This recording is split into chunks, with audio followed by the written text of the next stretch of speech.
So how's it going, everybody? Mike Gonzalez here. Today, special treat. We got Denise Donahue, who is the mortgage nerd, and she's going to share all her great mortgage wisdom. So with that, you want to do a quick intro, talk about where you're at and what you do? Yeah. My passion is I help people build wealth with real estate. I can help people buy homes or refinance homes all throughout the state of Texas and Colorado. But I go by the mortgage nerd because I really am a nerd when it comes to finance. I've got my story listed on my website, but I'll give you the Cliff Notes version. My dad raised us, and we lived in the same house for 18 years. And I came home from school, and all of our stuff was on the front yard, and it was super embarrassing. My dad had lost the house, and it was almost paid off. I think he was in the home for about 26 years, Wow. and that's kind of where my obsession of never being in that position and making my money work smarter and not harder developed was really from that embarrassment and pain. And so every single client that I talk to, it's we're developing a strategy. This is usually the largest purchase you make in your lifetime. People don't typically live in their homes for 30 years anymore, Right. even though it's a 30-year mortgage. And so the tools and strategies that I use, we use formulas and calculations and rate of returns based on the average time, which could be 6 years or 7 years or 10 years based on your family and where your family's at in their life. But it's so important now more than ever because people aren't staying in their houses that long, that you are working with someone that cares enough about you and your family's finances and not just here's a rate, here's a loan, and I'll see you later. And so it's literally in my blood. I go by the mortgage nerd because I YouTube this stuff all the time and I read Twitter all the time. It's just, I eat it up. I love And that's a perfect segue. So the very first thing we want to talk about is how do you, as a buyer, there's a ton of lenders out there, right? So how do you find a good lender that you can count on to get you to closing? And I know it's not just the rate. So what are some things that when people are out shopping mortgages that they look for in their lender? What do you want to share? Yeah, I think as a consumer, and I'm a consumer, you're a consumer. I think naturally we think lowest rate. And sometimes I tell people it's kind of like if you were to go run 20 miles, if you were shopping for a tennis shoe to go run those 20 miles in, would your first thought be, I'm going to pick the cheapest pair of shoe to go run 20 miles in? I like that. Probably not. And so if you're only looking at surface value, like you go online and you see all these online lenders and they're quoting all these rates, the thing I would tell you is that it's marketing. And Right. marketing is all about getting you to pick up the phone and call. It's about luring you in. And I'm not saying all the time, but there are actually 32 different components that go into each individual person's interest rate. So when anybody's advertising a rate to the masses, it's obviously not tailored down to those 32 specific points for you, the consumer. And so with that being said, if they're advertising something for the masses and you see that really big paragraph of fine print, the question you have to ask is, do you think this is going to be based on best case scenario or worst case scenario? In fact, I think a lot of clients are surprised to learn that, and nowadays, putting 20% down with an 800 above FICO score doesn't get you the best interest rate anymore. And all of this stuff is public information. On my website, I actually have a whole page under mortgage rates that shows you how Fannie and Freddie and Ginnie assess rate and at the different down payments and at the different FICO score tiers. And so literally there's 32 different components. So if you're just going off of rate, um, it's not a good move. You've got to really look at things like, number one, trust your real estate agent. They run the business.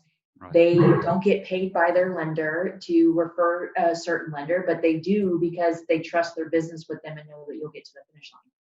You really want somebody that's local. You want somebody that has an appraisal panel. You want someone that's going to pick up the phone and call the listing agent when you make an offer to say, hey, I'm the one that's personally reviewed this client's information and they are solid. So But if your let's take banker a only works 9 to 5, that won't happen. let's take a quick moment there because you brought up something very important on the realtor side. You mentioned the appraisal panel, right? Because right now, the way the market is, it's really hot. So it's actually we have a lot of offers that are coming in not just at list price, but a little bit above. So the challenge there is the appraisal, right? Just because you're willing to offer a certain amount, that means going to appraise for that, and the appraisal is key for the loan. So can you talk a little bit about the appraisal panel? 'Cause I think that's an important. Yes. So it's interesting. Ever since the housing crash, the government got involved and said that you have to follow a round robin system. And so basically, what that did is if you're a CEO of a mortgage company, whether it's a big retail bank like Chase Bank or Wells Fargo, or it's a true mortgage bank, the CEO has a decision to make. They can either individually select privately owned appraisers who meet the requirements from their regulators, Mhm. and we can vet them out, interview them, figure out that they're good agents, specialize in your particular area and subdivision, which is important. And then when we send in an appraisal request, we can't say we want it to go to this appraiser. But if I have 5 appraisers that I've vetted out on my panel that I know are good and solid and are experienced in your neighborhood, then they have to be round robin through those people. Otherwise, the bigger retail type companies, they outsource through something called an appraisal management company. And why that's important is because now, if you're a lender and you send your appraisal request to this third party entity, and then they go out fishing for the appraiser, guess what? They charge a fee for that. Right. So now they're taking a portion of the appraiser's fee to find the appraiser, but that end appraiser is doing the same work and the same job. And so then the question becomes, do you think you're going to get better quality appraisers if they get paid their full fee, or if they get paid, let's say, 20% less because they're being hired by this, we call them AMCs, appraisal management companies? The reality is that you're just not going to get, maybe as you might get somebody in a town that's an hour away, an appraiser that lives an hour away, to come appraise your home in your neighborhood, and they don't know the specifics about your home or the schools or why that this community is unique, because they don't specialize there. They actually live and work an hour away from there, but the AMC doesn't care. They just send out the round robin. It's kind of like the Uber, and they just wait for an Uber to pick up that request. Yeah, and the big reason on that is from the buyer side is they found the house they love. They've been looking for a while. They make the way the market is. They probably maybe lost one or two other deals. So now we've gone all through the process. We're almost at the finish line, and then that appraisal comes in low. And there's three options, right? Either the buyer comes up, breaks out their checkbook, and writes a check for the difference between the appraised value and the loan value. The seller comes down on price, or you could try to renegotiate or renegotiate the appraisal on it, which is tough because these appraisers, I don't know if it's ego or risk of liability, whatever the case, getting them to bump up that appraisal after the fact is nearly impossible. Yeah, So especially if they were hired from an AMC and they're not even getting paid the full fee. They yeah, definitely don't want to have to go back and do more work on a report that they're not even getting paid the standard fee exactly. on. And so, Yeah, and for them, it's a little bit of a risk, right? Because they don't want to put their license on the line, bumping it up. And like you said, they may not know the area, so even though there's good reasons why I should appraise higher, they're just not going to go back and do the effort. So that's a great point. yeah, they're just not. And that's why it's important to work with a lender that works with a panel. And to be honest, we have, when our buyers are making offers, Hmm. I'm calling the listing agent, and that is because of our market and because of what we've seen and the experienced realtors. That's a question that a lot of the listing agents will ask your lender is, are you local? And does your lender use a specialized appraisal, their own appraisal team, or is it done through a third party? Because what the listing agent cares about is they don't want the financing to fall through on their client's home, because it's a whole domino effect. And Right. so when they're selecting a buyer, especially in the market that we're in, sometimes to them, it's not even about who's the best price. It's also the quality, which is kind of ironic. It's what we were just talking about is when you're thinking about running a marathon, are you going to pick the shoe that's the cheapest? It's the same thing for a seller. The agent's informing their client, are you picking the one with the highest offer price, but that lender may not be great and it may not get to the finish line? Because what's the big deal of having this great offer or this great rate if you can't ever get to closing? And Right. agents are experienced enough. And so it's really important they know that it's becoming a question we're getting from listing agents. Them wanting to put more percent down to get a better rate. So I think that segues into the next topic we want to cover, which is comparing going FHA versus going conventional. What are the pros and cons? Whether it's justified or not in the market when you're presenting offers on the real estate side. So, for whatever reason, conventional loans are seen as more competitive. So just for buyers out there, if you submit an offer and one's an FHA and one's conventional and everything else is the same on the offer, the sellers tend to lean towards the conventional. But can you just give us a quick rundown of what are some Yeah. pros and cons of each? Yes. And I think this is kind of a loaded question, but it's an important one because you're absolutely right. In the old days, there were different inspection requirements and appraisal requirements for FHA loans.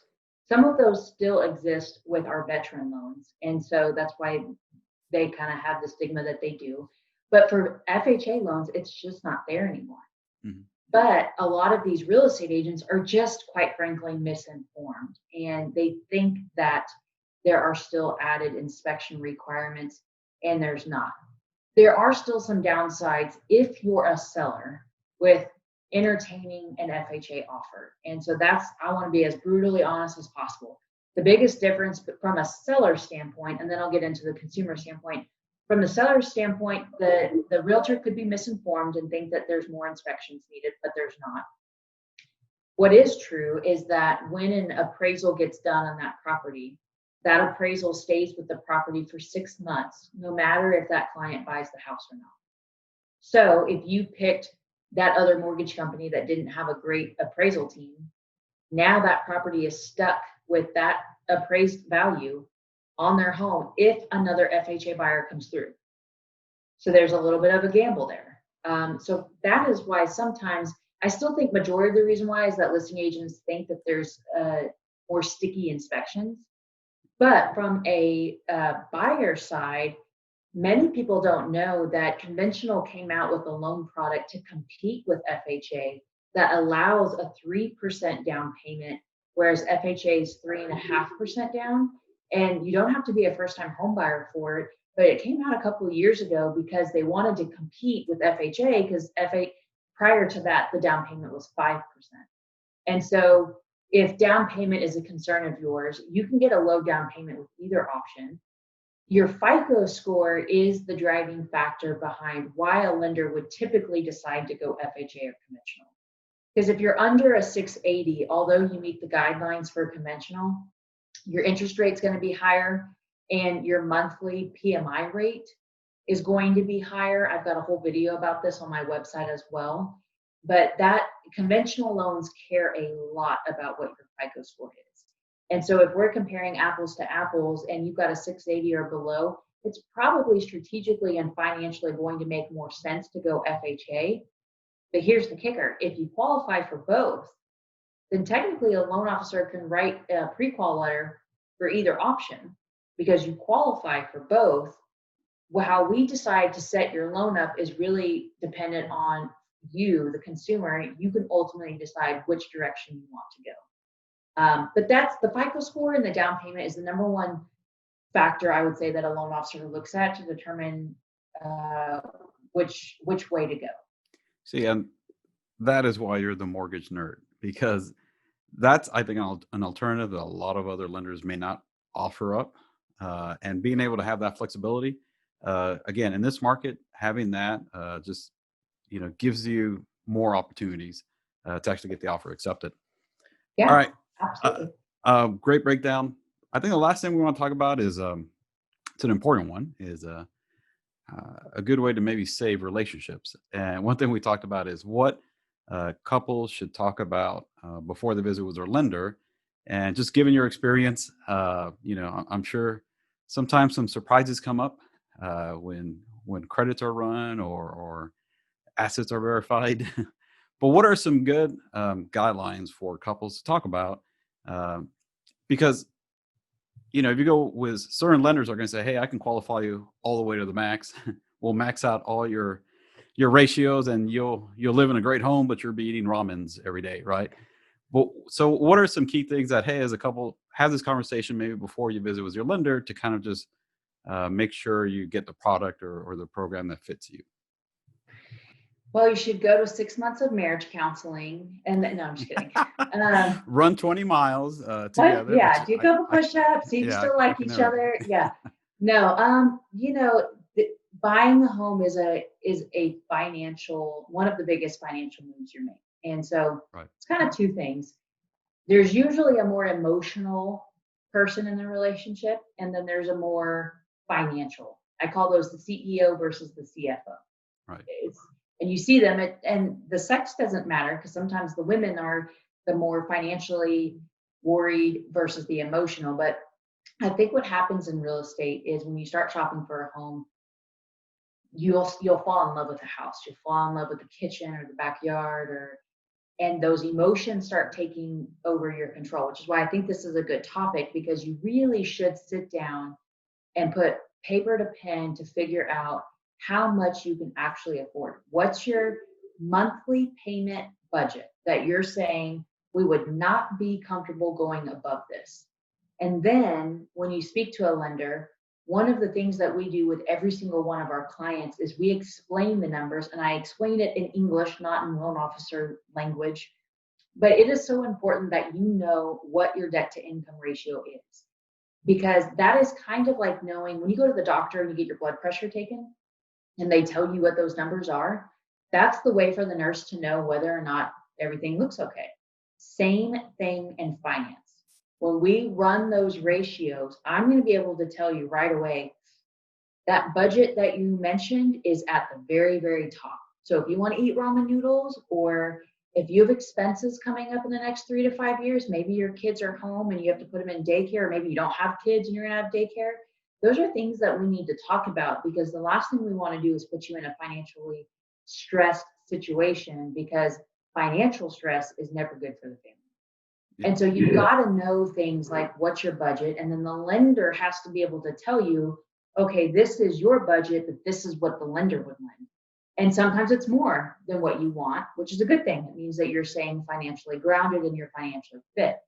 But if your budget is more than what a lender can lend to you, you need to know that too. And ideally, you want to know all this before you fall in love, because it's not easy to do. If you go out looking at, it's like if you go out and you start shopping for the best souped up car, and then you're told you don't qualify for that, nobody wants anything less than what they just saw. So don't do that to yourself or your spouse. I always say happy house, happy spouse, happy spouse, happy house.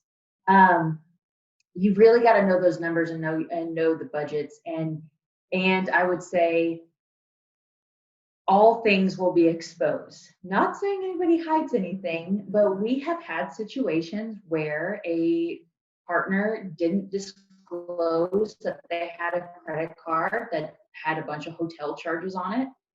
We had situations where a spouse didn't let them know that they were married before, and so that maiden name popped up on the credit report that they had to sign for. That was fun. Yeah, that's Um, why I always tell all my buyers, there are couples especially, I say, don't lie to your lender. everything's yes, everything's gonna come out. Be we see honest. Yeah, I everything. was like, be honest with your lender. They're gonna find out eventually. If you tell them up front, they can kind of work with it, get you a little bit of a game plan. And frankly, what we see a lot, because people get really nervous about it.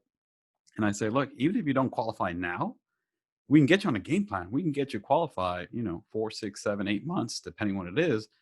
But the important thing is get a game plan and stick to it.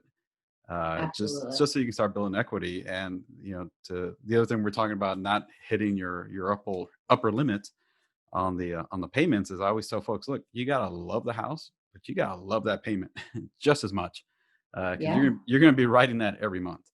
Uh, and, absolutely. and that's why it's key, I think, for the advice you were giving is have those frank discussions, even before you get the professionals involved, the agents and the lenders, and stick to it. And if you have someone who's trying to nudge you above that, then that's probably not the right person for you, right?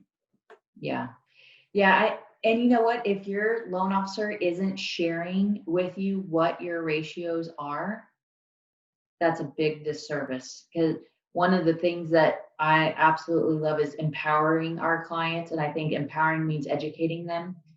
And so when they learn things like what their ratios, it's so empowering. It's kind of that temperature gauge of, am I on the right track? And every year we actually do an annual asset review for all of our clients.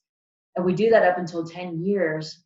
And we're monitoring things like that. Did your financial thermometer get out of whack? What do we need to do?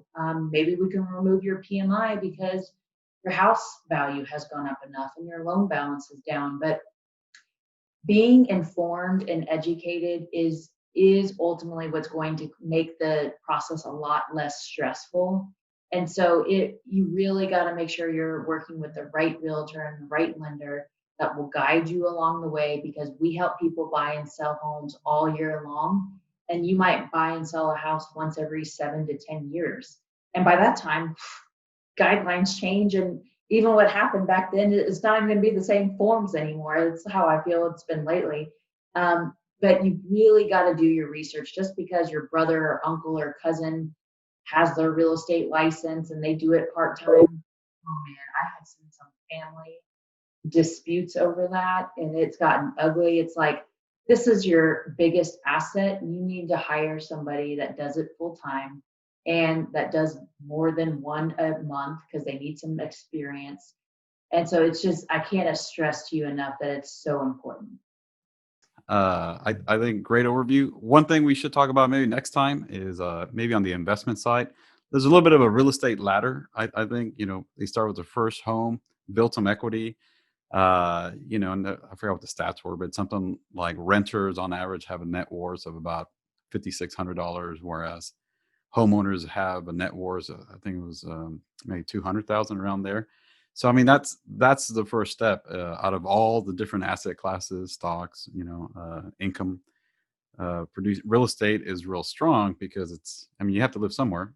It's a great way to build equity over time. But that's one thing we should talk about next time, is just talking about the investment side and how folks can maybe leverage the equity that they have in property, and what's a good starter to using leverage to start getting income properties. Absolutely. That Definitely. is like my thing. I actually just did a video about that. I showed on someone's tax returns. I'm like, this is why I love rental real estate, because it's like people don't realize you can write off taxes and interest and maintenance, and it's great. It's a great I mean, it's why Warren Buffett says real estate's the best asset class. So he's doing something right. Yeah, and I think that's one thing a lot of people don't. When they think investments, everyone always thinks about stocks.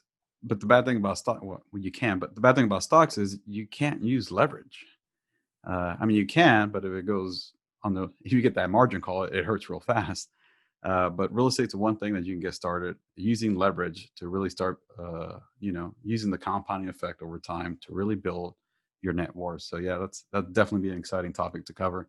But for Yeah. now, thanks so much for sharing your wisdom, and look forward to having you back soon. Yes. Thank you.